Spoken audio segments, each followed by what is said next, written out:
siang pemirsa, jumpa lagi bersama saya Nurul Hidayah dalam saluran 8 siang Dikdaya TV.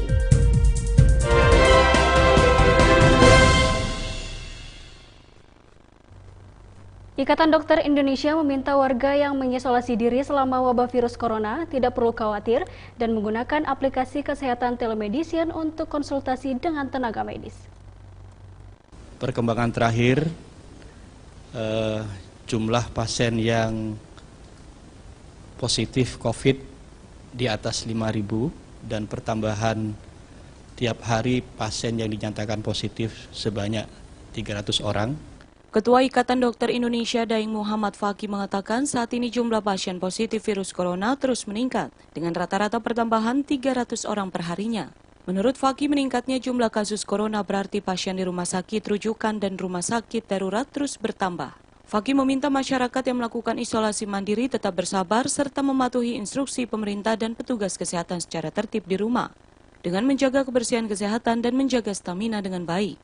Fakih menambahkan Badan Nasional Penanggulangan Bencana dan Kementerian Kesehatan sudah bekerja sama dengan layanan telemedis jarak jauh terkait penanganan virus corona. Tetapi harus dilakukan isolasi di rumah ya, dengan karantina rumah, dengan pertambahan penyakit setiap hari, maka juga yang harus melakukan isolasi diri tentunya akan semakin bertambah. Sebanyak 102 orang dinyatakan sembuh dari virus corona di seluruh Indonesia pada Kamis kemarin. Jumlah ini melewati angka kematian yang pada beberapa hari lalu lebih banyak dibandingkan pasien yang sembuh. Konfirmasi positif coronavirus 19 dari pemeriksaan real-time PCR 5.516 orang. Kasus sembuh 548 orang, kasus meninggal 498 orang. 34 provinsi terdampak dan 202 kabupaten kota yang sudah terdampak. Juru bicara pemerintah Indonesia untuk penanganan COVID-19 Ahmad Yuryanto, penambahan 102 pasien membuat total 548 orang yang dinyatakan sembuh setelah divonis positif terinfeksi virus corona. Menurut Yuryanto, penambahan pasien sembuh sebanyak 102 juga tercatat sebagai lonjakan pasien sembuh tertinggi sejak pemerintah mengumumkan kasus positif COVID-19 di Indonesia pada 2 Maret 2020 lalu. Hingga Kamis kemarin, pasien positif terinfeksi COVID-19 di Indonesia menjadi 5.516 orang. Dari jumlah ini, 496 orang diantaranya meninggal dunia dan 548 pasien dinyatakan sembuh. Kasus sembuh hari ini bertambah 102 orang, sehingga total menjadi 548 orang. Meninggal hari ini bertambah 27 orang, sehingga total meninggal menjadi 496 orang. Pemirsa, pemerintah berjanji akan menyampaikan data penanganan pandemi COVID-19 di Indonesia secara transparan demi perencanaan yang lebih baik di masa depan. Janji ini disampaikan juru bicara pemerintah untuk penanganan virus corona Ahmad Yuryanto di kantor BNPB Jakarta Kamis kemarin. Karena dengan data inilah kita akan membuat perencanaan yang lebih baik lagi untuk hari-hari berikutnya. Dengan data inilah kita bisa mengevaluasi kelemahan-kelemahan, kekurangan-kekurangan yang ditujukan untuk perbaikan kinerja berikutnya. Menurut Ahmad Yuryanto, upaya komunikasi semua data penanganan COVID-19 perlu dilakukan agar pihak-pihak yang berwenang dapat membuat perencanaan terkait penanganan wabah virus corona secara lebih baik. Yuryanto menilai penyampaian data COVID-19 juga penting dilakukan untuk mengevaluasi beberapa kelemahan dan kekurangan sehingga mampu membuat perbaikan terhadap kinerja penanganan virus corona. Terkait upaya bersama untuk memutus mata rantai penularan COVID-19, pemerintah kembali meminta masyarakat mematuhi pelaksanaan pembatasan sosial berskala besar yang telah diberlakukan di beberapa daerah. Oleh karena itu, mari dengan kesadaran penuh kita laksanakan. Akan dilaksanakan penegakan hukum dengan bantuan aparat negara, agar kepatuhan ini bisa kita laksanakan dengan baik. Pemerintah menyatakan akan menanggung biaya perawatan pasien virus corona. Pemerintah juga berjanji akan meringankan beban ekonomi masyarakat di masa pandemi COVID-19. Dan pemerintah daerah dengan skema yang telah ditentukan menanggung biaya perawatan seluruh pasien dari COVID-19 ini. Oleh karena itu, mari bersama-sama beban ekonominya yang bertambah, yang menjadi bertambah pada hari ini adalah mereka yang tinggal di rumah sejak pertengahan Maret. Menurut juru bicara pemerintah Indonesia untuk penanganan COVID-19 Ahmad Yuryanto, Kementerian Kesehatan dan pemerintah daerah akan menanggung biaya perawatan seluruh pasien virus corona berdasarkan skema yang telah ditentukan. Yuryanto menilai pihak yang paling terkena imbas secara ekonomi adalah masyarakat yang sudah tinggal di rumah sejak pertengahan Maret 2020 karena terdampak kebijakan penanganan virus corona. Yuryanto meminta masyarakat bersabar dan menegaskan pemerintah akan bekerja keras meringankan beban rakyat. Pemerintah akan bekerja keras agar beban penyakit ini bisa cepat berlalu. Dan beban ekonomi saudara-saudara kami ringankan dan tidak menambah beban baru bagi saudara-saudara. Jangan kemana-mana pemirsa, kita akan kembali setelah pariwara berikut ini.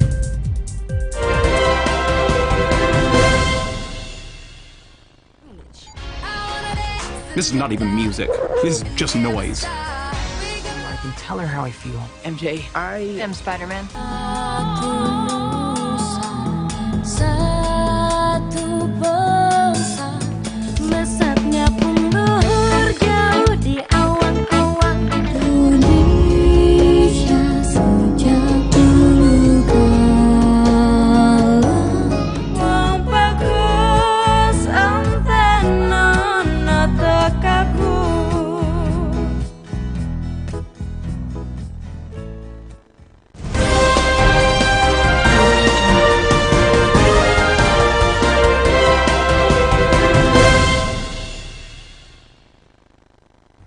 Pemerintah tidak bisa menjamin warga yang berasal dari daerah yang sedikit terjangkit corona tidak membawa virus. Pemerintah meminta warga tetap mematuhi instruksi melakukan physical distancing dan selalu menjaga kebersihan.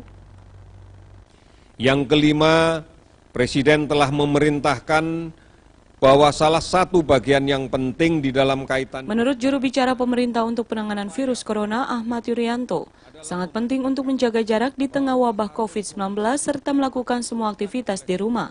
Pemerintah juga mengingatkan warga tidak beraktivitas di keramaian dan selalu saling mengingatkan soal jaga jarak dan tidak berkumpul di satu tempat. Sehingga potensi masyarakat terhindar dari penularan virus corona yang sedang mewabah di Indonesia semakin besar. Ini menjadi bagian kunci dari menentukan sukses untuk kita masih bisa tetap tinggal di rumah, mengurangi kontak, dan kemudian tidak bepergian kemanapun. Anak muda disebut memiliki potensi besar sebagai pembawa mikroorganisme SARS-CoV-2 yang menyebabkan COVID-19 atau virus corona. Sebagai pembawa mikroorganisme, anak muda sangat mungkin menularkan virus corona kepada orang tua atau lansia. Kita lawan COVID ini dengan meningkatkan imunitas diri. Menurut juru bicara pemerintah Indonesia untuk penanganan COVID-19 Ahmad Yuryanto, meskipun anak muda yang terjangkit virus corona terlihat sehat, secara langsung maupun tidak langsung membawa virus corona ke lingkungan yang terdapat lansia. Yuryanto mengatakan, penyebaran virus corona akan menjadi sangat cepat apabila anak muda sebagai pembawa mikroorganisme tidak mengisolasi diri. Sehingga Yuryanto mengajak semua warga termasuk anak muda yang merasa sehat agar benar-benar mematuhi imbauan pemerintah untuk lebih banyak tinggal di rumah dengan isolasi mandiri. Sampai ke keluarga kita, tetap berada di rumah. Mari melakukan aktivitas bersama keluarga di rumah. Pemerintah Indonesia terus melakukan upaya cepat mendeteksi kasus positif virus corona atau COVID-19. Salah satunya akan menargetkan pemeriksaan sebanyak 10.000 spesies per hari. Bahwa kita harus menuju target untuk melakukan 10.000 tes PCR real time per hari dengan mengaktifkan 78 laboratorium dari 32 laboratorium yang sebelumnya. Menurut juru bicara pemerintah Indonesia untuk penanganan COVID-19 Ahmad Yuryanto, Kementerian Kesehatan siap mengaktifkan 72 dari 32 laboratorium untuk memenuhi target pemeriksaan 10.000 spesimen per hari. Yuryanto mengatakan laboratorium yang aktif melakukan pemeriksaan spesimen juga harus memiliki kapasitas biosafety level 2. Selain pengaktifan laboratorium, ketersediaan mesin alat regen, sumber daya manusia hingga lokasi laboratorium juga harus direncanakan dengan baik untuk mempersingkat waktu pengiriman spesimen. Sudah lebih dari 800 rumah sakit baik milik pemerintah pusat, pemerintah daerah, milik BUMN, milik TNI Polri, milik swasta yang telah melaksanakan layanan rawatan penderita COVID-19. Pemerintah Indonesia mengimbau seluruh masyarakat tidak melakukan diskriminasi atau mengucilkan pasien yang telah dinyatakan sembuh dari virus corona. Menurut juru bicara pemerintah untuk penanganan COVID-19 Ahmad Yuryanto, pasien yang sembuh dari corona telah melalui beberapa pengujian. Jangan melakukan diskriminasi pasien COVID-19 yang sudah sembuh, yang telah kembali ke rumah. Tidak lagi boleh kita menolak jenazah COVID-19. Mari kita jadi teladan untuk menunjukkan nilai-nilai kemanusiaan. Ahmad Yuryanto juga meminta kepada seluruh masyarakat untuk memberikan dukungan kepada warga yang sedang melakukan isolasi mandiri di rumah. Yuryanto mengajak semua lini elemen masyarakat baik dari daerah hingga pusat bersama-sama memerangi penyebaran virus corona di Indonesia. Yuryanto berharap sikap gotong royong masyarakat di tanah air dapat menunjukkan kepada dunia bahwa Indonesia mampu mengatasi penyebaran virus corona dengan cara yang baik. Sabar dan tenang, istirahat yang cukup dan teratur, tidak panik, tetap hadapi ini dengan hati yang gembira. Jangan kemana-mana pemirsa, kita akan kembali setelah pariwara berikut ini.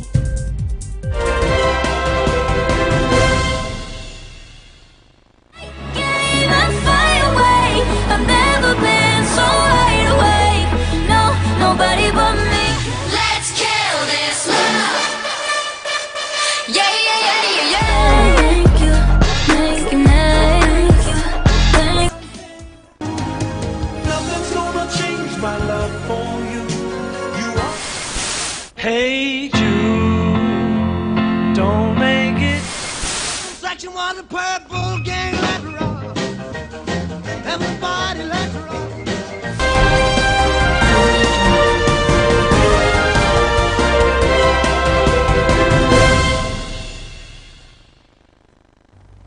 Kementerian Agama menggelar doa dan zikir nasional untuk keselamatan bangsa dalam menghadapi wabah virus corona. Acara yang diadakan pada Kamis malam kemarin ini dipimpin Wakil Presiden Ma'ruf Amin. Kami juga menyampaikan terima kasih kepada semua pihak yang ikut terlibat di dalam menanggulangi musibah ini. Para relawan, tenaga medis, para dokter, perawat yang berjuang siang dan malam untuk merawat pasien, mudah-mudahan semuanya diberkati oleh Allah. Dari kediaman dinasnya, Wakil Presiden Ma'ruf Amin yang menyampaikan terima kasih kepada semua ulama yang menyediakan waktu untuk menyelenggarakan kegiatan doa dan zikir nasional. Apresiasi tinggi dari Wakil Presiden juga ditujukannya kepada seluruh petugas medis dan non-medis yang berada di garis depan dalam menangani virus corona dan semua pihak yang sudah berdonasi bagi penanganan COVID-19.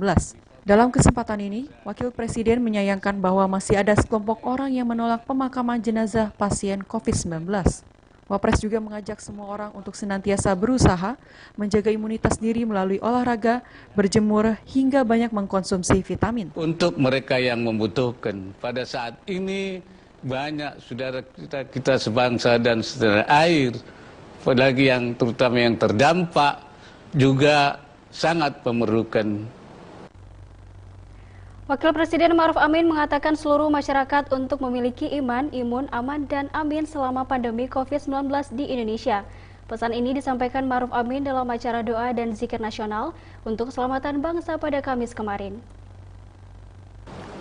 Serta seluruh pemirsa masyarakat Indonesia juga yang saya muliakan. Malah kita bersyukur kepada Allah. Malam ini kita bersama-sama menyelenggarakan doa dan zikir nasional untuk mengetuk pintu langit, memohon berkah dan rahmat Allah Subhanahu wa Ta'ala. Dalam tausiahnya, Ma'ruf Amin mengajak seluruh anak bangsa berdoa dan berzikir, mengetuk pintu langit, untuk memohon keberkahan dan rahmat Allah sehingga musibah virus corona dapat segera berakhir. Menurut Ma'ruf Amin, wabah virus corona telah menimpa 213 negara dan sekitar 2 juta orang terinfeksi COVID-19. Wakil Presiden juga mengingatkan virus corona bukan hanya saja musibah nasional, namun juga menjadi musibah global sehingga tidak hanya berdampak pada kesehatan jiwa manusia, namun telah berdampak pada ekonomi dan sosial. Hampir 2 juta orang terinfeksi virus corona. Karena itu musibah ini bukan hanya musibah nasional, tapi musibah global. Al-musibah ad-dualiyah, al-musibah al-ammah. Musibah global atau bisa dikatakan sebagai ad-dararul am, bahaya global yang menimpa seluruh dunia. Gugus Tugas Percepatan Penanganan COVID-19 bekerja sama dengan Kalbe Farma dalam menyediakan laboratorium tes polymer chain reaction atau PCR. Laboratorium ini dapat digunakan rumah sakit rujukan untuk mendeteksi adanya virus corona pada pasien secara gratis. Hari ini Gugus Tugas Percepatan Penanganan COVID-19 mendapatkan dukungan dari Kalbe Farma Tbk yang telah menyediakan laboratorium pemeriksaan PCR untuk penderita COVID-19 dengan kapasitas 8.000 tes per bulan dan ini gratis untuk rumah sakit rujukan. Ini adalah bentuk kerjasama PT Kalbe Farma dengan Gugus Tugas Percepatan Penanganan COVID-19. Deputi Bidang Pencegahan Badan Nasional Penanggulangan Bencana Lili Kurniawan mengatakan, laboratorium yang disiapkan untuk melayani tes PCR secara gratis yakni Kalgen Inolab. Menurut Lilik, laboratorium ini mampu menganalisis 140 sampel per hari atau sekitar 4.000 sampel dalam sebulan.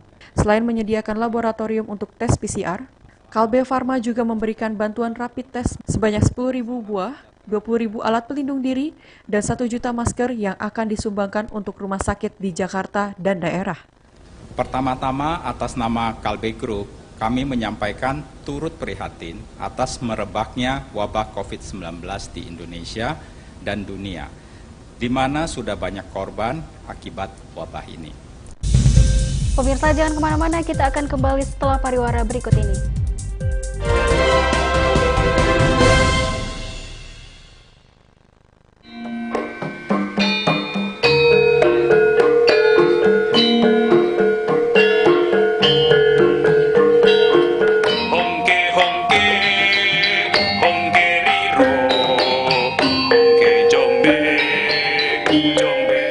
Lembar demi lembar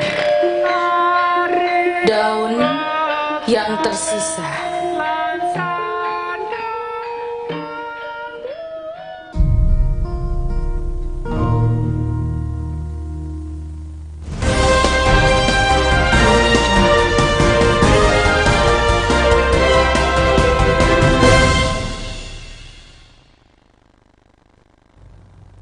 Menteri Pertahanan Prabowo Subianto melantik Laksamana Muda TNI Amarullah Octavian menjadi Rektor Universitas Pertahanan. Acara pelantikan Rektor Unham ini tetap menggunakan protokol pencegahan penyebaran COVID-19.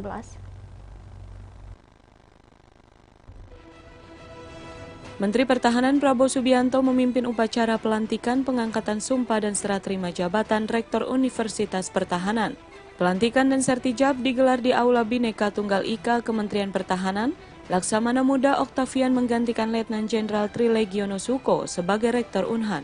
Pelaksanaan sertijab dan pelantikan tetap dilakukan dengan protokol pencegahan COVID-19, yakni menggunakan masker dan sarung tangan serta menerapkan social distancing, yakni tamu undangan menyaksikan melalui sarana konferensi video.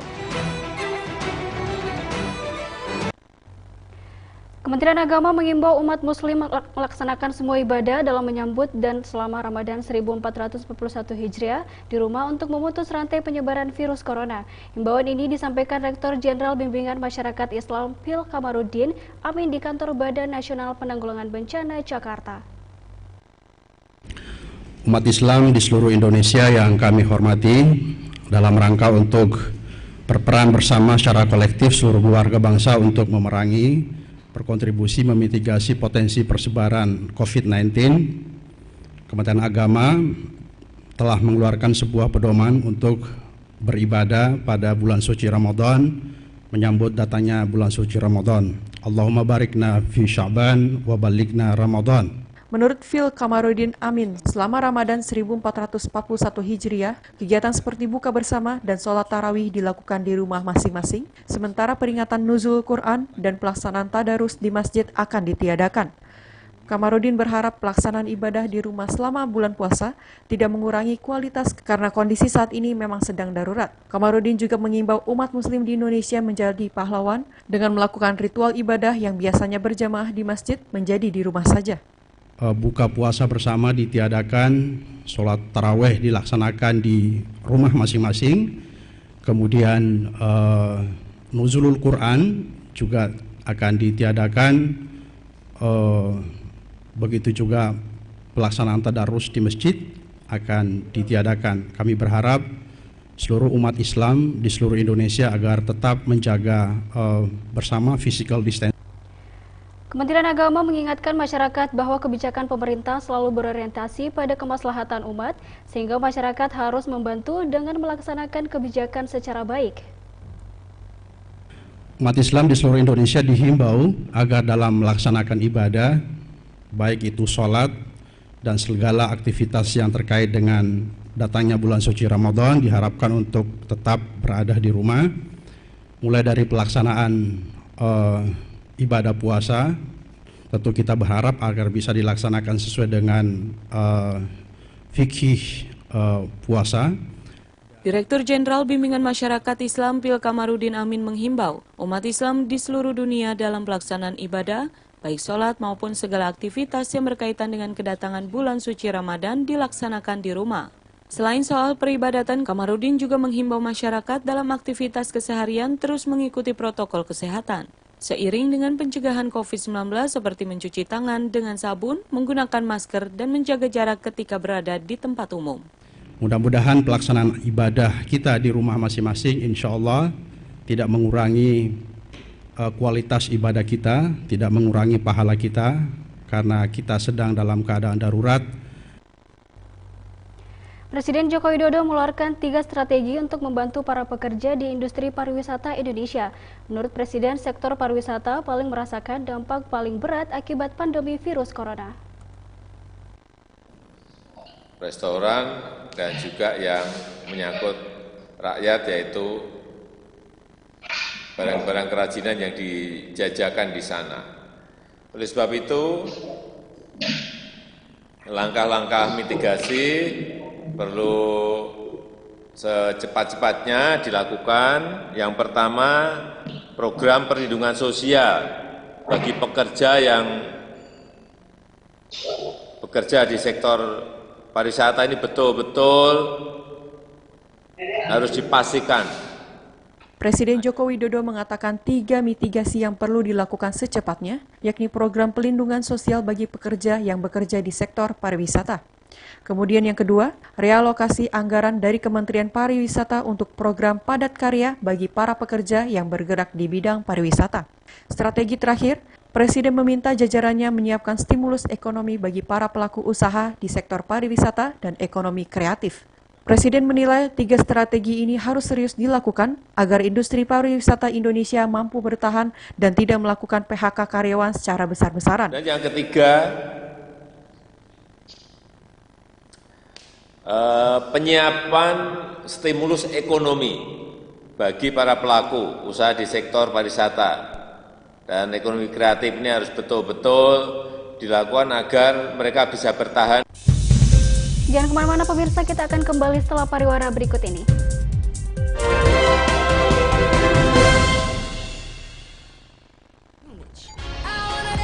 This is not even music. This is just noise.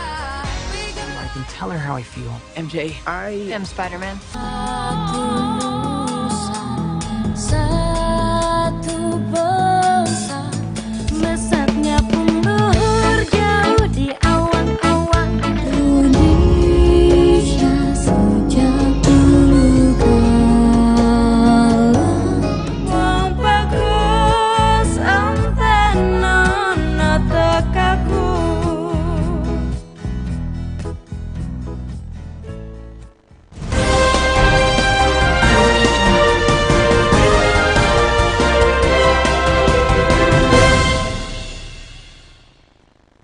Presiden Joko Widodo meyakini sektor pariwisata akan menggeliat pada 2021 setelah pandemi virus corona berlalu.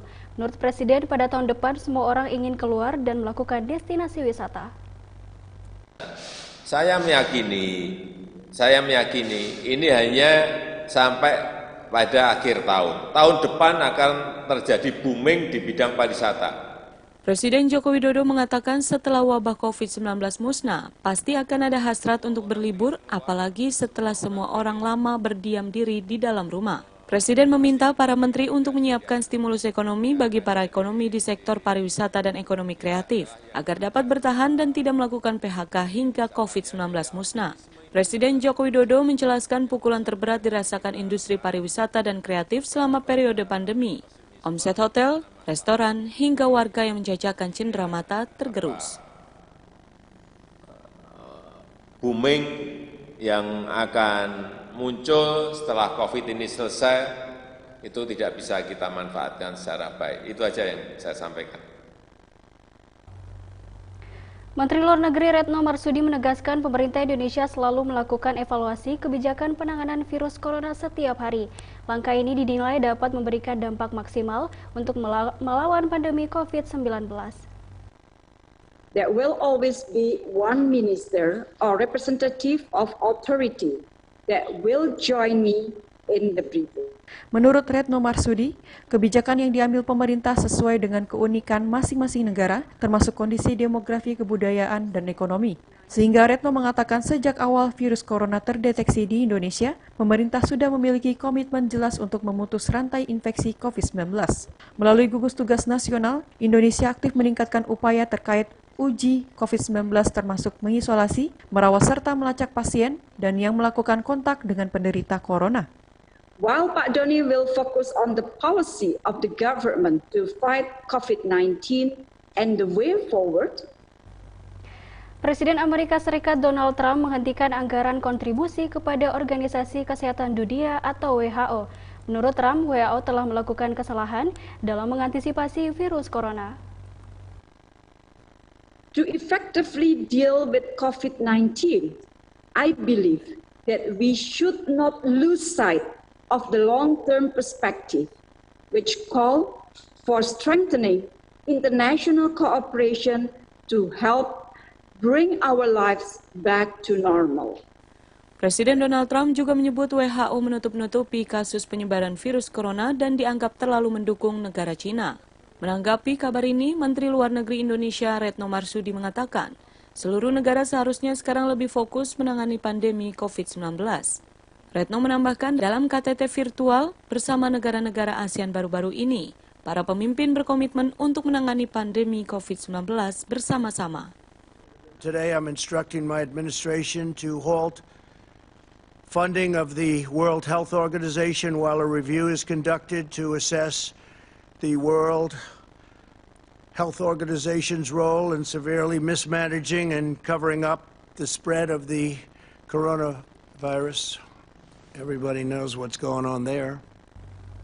Gugus Tugas Percepatan Penanggulangan COVID-19 telah menyiapkan 636 rumah sakit rujukan yang telah tersebar di seluruh Indonesia. Ratusan rumah sakit ini merupakan gabungan dari rumah sakit milik pemerintah, TNI, Polri, dan swasta. Kepala Gugus Tugas Percepatan Penanggulangan COVID-19 Doni Monardo menjelaskan, untuk pasien sedang telah disiapkan Rumah Sakit Darurat Wisma Atlet dan Rumah Sakit Darurat Pulau Galang yang memiliki kapasitas 2.000 pasien dan 400 pasien.